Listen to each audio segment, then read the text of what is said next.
Nobody has said it. Probably tomorrow they'll probably be saying it on ESPN. These are the same two teams that got to the NBA Cup final. So they are meeting again.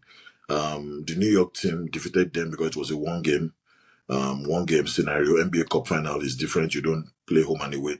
It's just one game. So New York defeated them and won the NBA Cup this season. But because the NBA Cup is just a 3-year-old competition, so we really cannot say as far back as we can only compare based on the last 3 years. Now, based on the last 3 years, Lakers have won it. Tetokumbo has also won it too with Milwaukee.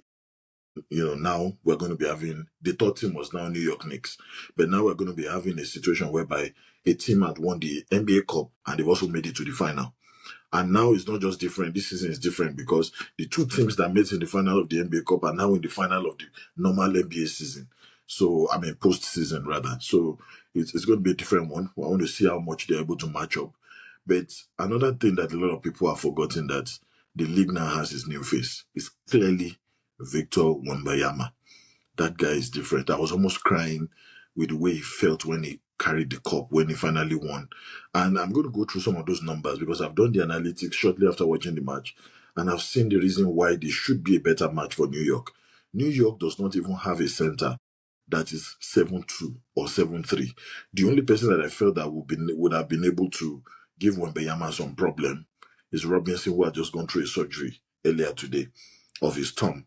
Yeah, he had a broken thumb, so he had gone through surgery, and it's going to affect him because it's going to affect your rebounds. It's going to affect your ability to be able to protect the rim.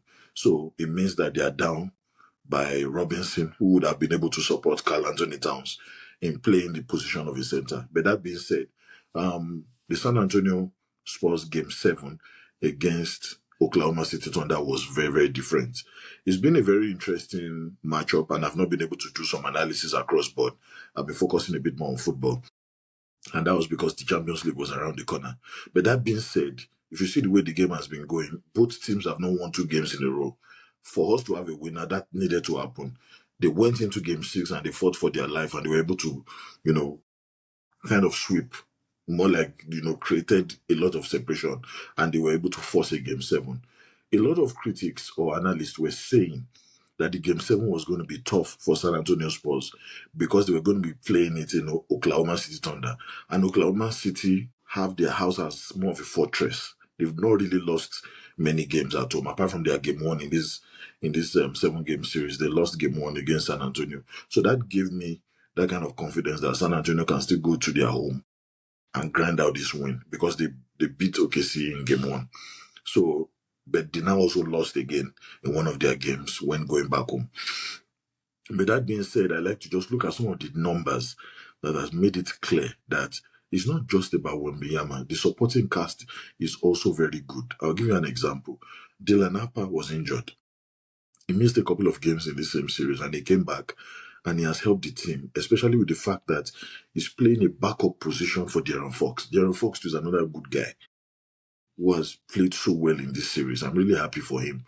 Remember that De'Aaron Fox was on the Sacramento team that sacked Coach Brown, 2 seasons ago.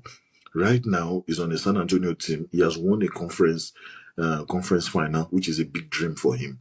Because at the time he was moving to San Antonio Spurs, even when Benyama was not yet this mature, a lot of people thought he was making the wrong decision. But he had seen the future. He wanted to play with a generational talent in Wembanyama. But right now, he's enjoying the fruits of the labor. He's their starting point guard. Even when he was injured, a lot of analysts were saying there was no how they were going to come out of this series without De'Aaron Fox coming back. And shout out to their medical staff. They were able to work on him and he came back. And right now he really helped them because he was distributing. Dylan Harper was having too many turnovers even when he was holding the ball, when he was distributing the ball. But Dylan Harper now went on an injury again, and it was like the position or the pressure on having a point guard like De'Aaron Fox without a backup like Dylan Harper was going to be tough. But, shout out to them. Vassell also played so well. Champagne came in at the right time. You understand? And he was hitting shots at the right time. So let's look at some of the numbers. San Antonio was able to generate about 40 threes. 40 opportunities of making threes. You understand? And they made 17 of it. That's 43%. That's a very, very good number for a game 7.